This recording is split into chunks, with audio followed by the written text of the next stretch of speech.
beliau yang telah membawa kita ke alam dari alam gelap kita ke alam yang bergerak. Oke, perkenalkan kami dari kelompok satu yang beranggotakan 9 orang. Saya Siti selaku moderator. Saya namanya Fauzi. Saya Sisi Ramadhani. Saya Musdalifah. Saya Hafia. Saya Farisa Fadila. Saya Mujahidah Musin. Saya Riana. Saya Sylvia. Di sini kami akan mempresentasikan hasil observasi kami yang dilakukan di ST 8 kemarin.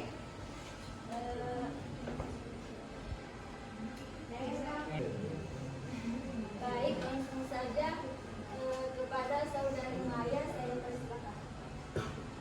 Baik, adapun aspek yang kita tanyakan yaitu aspek etnik. Pertanyaannya adalah apakah peserta didik berasal dari berbagai etnis yang berbeda? Jawabannya adalah ya, karena sebagian besar peserta didik berasal dari etnis Mandar sehingga memiliki latar belakang etnis yang relatif sama. Kemudian pertanyaan kedua, apakah di dalam kelas menggunakan bahasa yang mudah dipahami sebagian peserta didik? Jawabannya adalah ya, guru menggunakan bahasa yang tepat dipahami seluruh peserta didik sehingga komunikasi dalam pembelajaran berjalan dengan baik. Kemudian pertanyaan yang ketiga yaitu etnik apa yang paling menonjol di dalam kelas? Jawabannya adalah etnik Mandar karena mayoritas peserta didik berasal dari suku Mandar dan masih menggunakan budaya serta bahasa daerah dalam kehidupan sehari-hari. Kemudian selanjutnya, apakah dalam sekolah mengajarkan mata pelajaran muatan lokal yang membuat budaya setempat? Jawabannya adalah ya, sekolah menerapkan muatan lokal untuk memperkenalkan dan melestarikan budaya daerah kepada peserta didik. Kemudian untuk etnik selanjutnya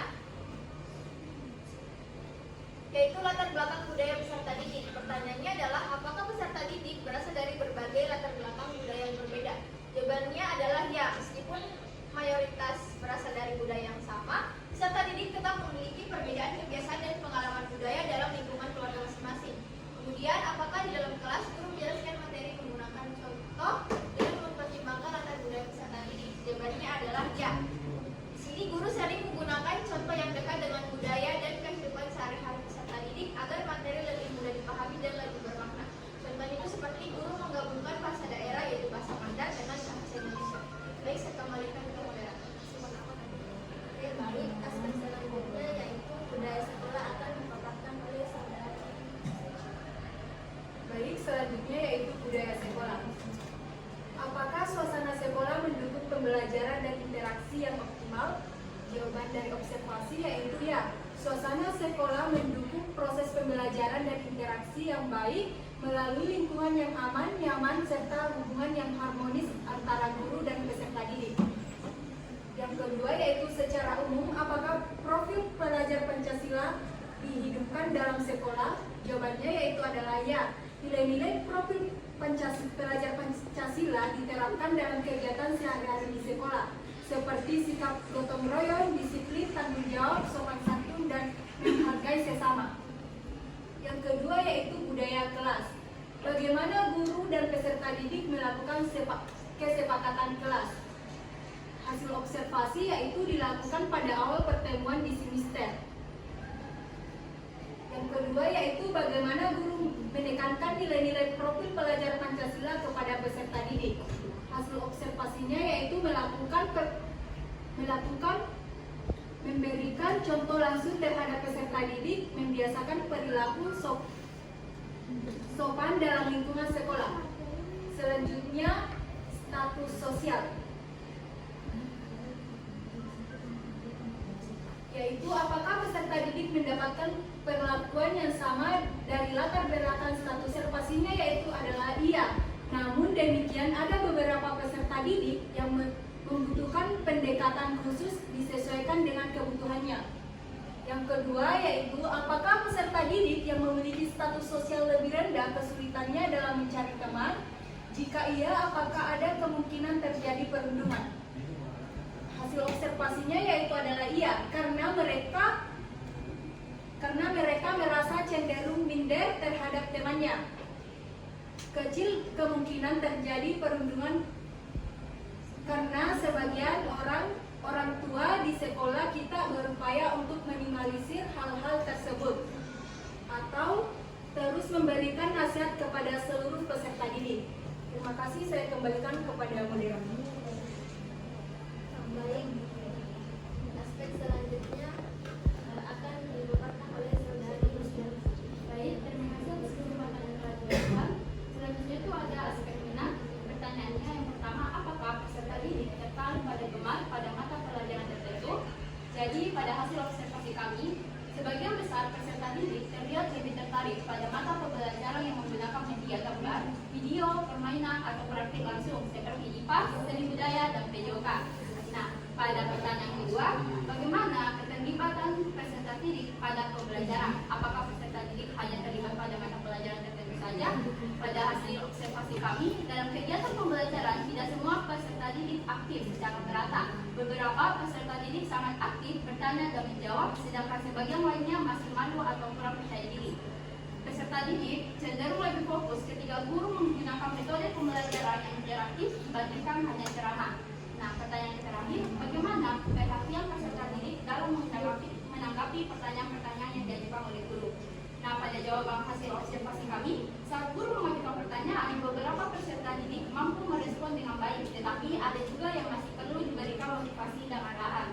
Minat belajar peserta didik meningkatkan ketika materi dikaitkan dengan pengalaman sehari-hari. Baik, saya kembalikan kepada moderator. Oke, baik, aspek selanjutnya yaitu aspek perkembangan kognitif akan dipaparkan oleh Arfia. Saya persilakan. Selanjutnya ialah perkembangan kognitif. Pertanyaan yang pertama yang kami berikan ialah apakah peserta didik mulai melihat hal-hal dari sudut pandang yang berbeda-beda? Nah, jawaban yang kami dapat ialah sebagian besar peserta didik mulai mampu melihat suatu masalah dari sudut pandang yang berbeda, terutama saat diskusi kelompok. Yang kedua ialah apakah peserta didik dapat mengembangkan keterampilan bahasa lisan mereka, memperoleh kosakata baru dan struktur kalimat. Nah, jawabannya ialah kemampuan bahasa peserta didik berkembang cukup baik, terlihat dari kemampuan mereka menjawab pertanyaan dan menceritakan pengalaman sederhana. Yang ketiga adalah apakah peserta didik memahami konsep ruang, waktu, dan dimensi? Nah, ya, jawabannya ialah peserta didik mulai memahami konsep ruang, waktu, dan urutan kegiatan, misalnya membedakan kegiatan pagi, siang, dan malam. Nah, selanjutnya ialah apakah peserta didik mampu mengubah bahasa tulisan menjadi lisan? Nah, di sini sebagian besar peserta didik dapat memahami penjelasan guru apabila disertai contoh konkret dan media pembelajaran. Baik, sekian itu saja. Saya akan kepada teman saya.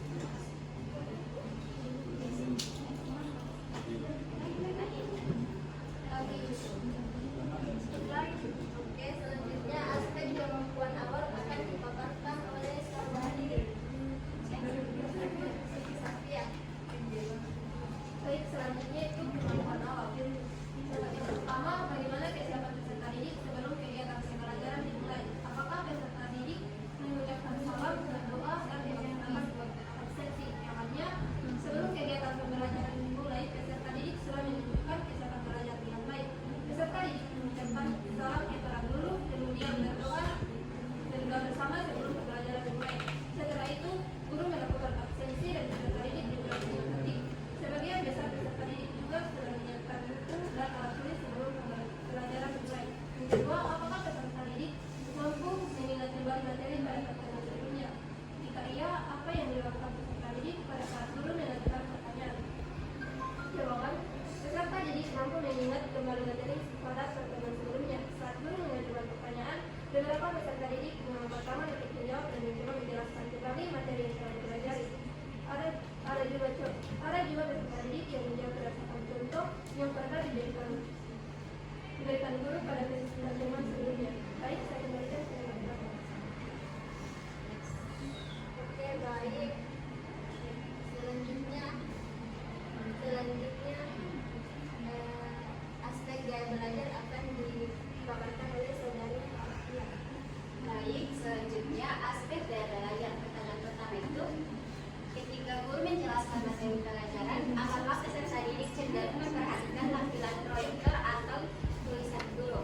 Dan jawabannya ya, seperti peserta didik cenderung lebih memperhatikan tampilan proyektor dibanding tulisan guru di papan tulis, karena tampilan visual biasanya lebih menarik, berwarna, dan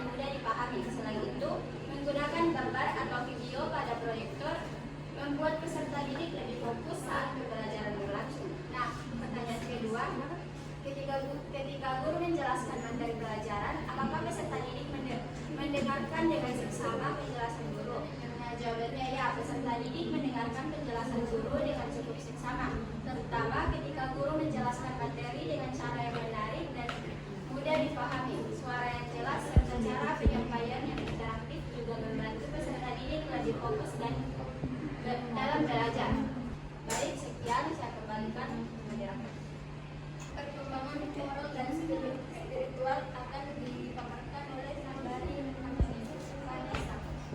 Baik, selanjutnya itu aspek perkembangan moral atau spiritual. Pertanyaan pertama, apakah peserta didik membiasakan berdoa sebelum makan saat belajar? Ya, ini sudah menjadi rutinitas wajib sebelum memulai pelajaran dan sebelum waktu istirahat atau makan. Nah, seluruh siswa dipimpin oleh ketua kelas untuk berdoa sesuai agama masing-masing. Aspek terakhir akan dipaparkan oleh saudari Mutia. Baik, selanjutnya perkembangan motorik. Nah, pertanyaannya, apakah peserta didik dapat memanjat, melompat tali, berenang, dan dapat mengukur bola tenis melewati net? Nah, jawabannya itu ya, peserta didik dapat memanjat, melompat tali, berenang, dan mengukur bola tenis melewati net dalam jarak tubuh yang baik. Nah, pertanyaan yang kedua, apakah peserta didik mampu berjalan maju pada garis lurus, berjalan di atas papan titian, berjalan sambil berpikir? Jawabannya ya, peserta didik mampu berjalan maju pada garis lurus, berjalan di atas papan titian, dan berjalan sambil berpikir dengan seimbang namun belum semua. Nah, pertanyaan ketiga, apakah peserta didik mampu berjalan mundur, berjalan ke samping pada garis lurus? Jawabannya ya, peserta didik mampu berjalan mundur dan berjalan ke samping pada garis lurus dengan cukup stabil namun belum semua. Sekian, saya kembali kepada moderator. Oke, itulah tadi pemaparan materi dari pemaparan materi dari kelompok kami. Selanjutnya kami buka sesi tanya jawab. Jika ada teman-teman yang ingin bertanya, angkat tangan. Oke, kepada saudari Nurul Manfira, saya persilahkan. Baik, perkenalkan nama saya Nurul Manfira dari perwakilan dari kelompok 3. Pertanyaan saya yaitu, apa pengaruh lingkungan sekolah terhadap perkembangan emosional dan moral peserta didik? Oke, baik, kami akan menjawab pertanyaan dari saudari Nurul Manfira. Pertanyaannya akan dijawab oleh saudari Mutia.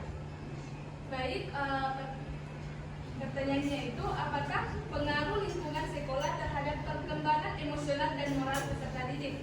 Nah, jadi jawabannya itu, lingkungan sekolah memiliki pengaruh besar terhadap perkembangan emosional dan moral peserta didik karena sekolah menjadi tempat peserta didik belajar berinteraksi, bersikap, dan memahami nilai-nilai kehidupan.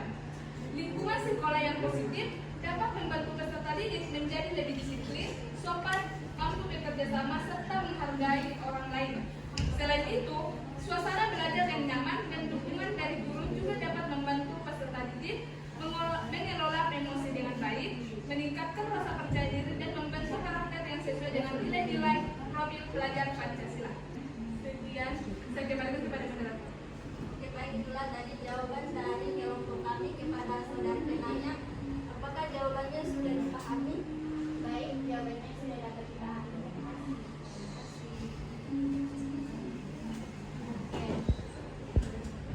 Selanjutnya